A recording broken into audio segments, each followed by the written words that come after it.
Welcome to the Slop Temple. We pray this video helps. You begin by opening Telegram and locating the bot account. Once found, tap the Start button to initialize the session. This tells the bot who you are and creates a private chat. Make sure to grant only the permissions you need, messages and media for basic use, and decline extras. If the bot uses inline mode, enable inline queries in settings. After start, the bot typically sends a welcome message with commands. Read that to know the basic control pattern. Now you configure how the bot will operate for you. Use / commands like /help, /settings, or /commands to reveal functionality. Follow prompts to set preferences such as language, notifications, or default actions.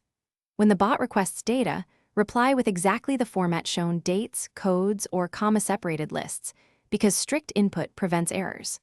For sending files or images, use the attachment icon and choose File, Photo, or Contact.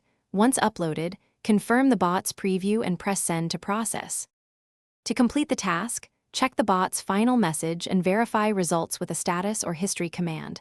This confirms the operation succeeded. If the bot returns an error, first re-enter your input exactly as requested and try again. Small format mistakes cause most failures.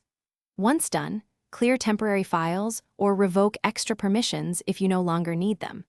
If problems persist, use the bot's report or contact toner command to send logs. Include timestamps and the exact command you used. Thanks for watching. Consider subscribing if we helped you.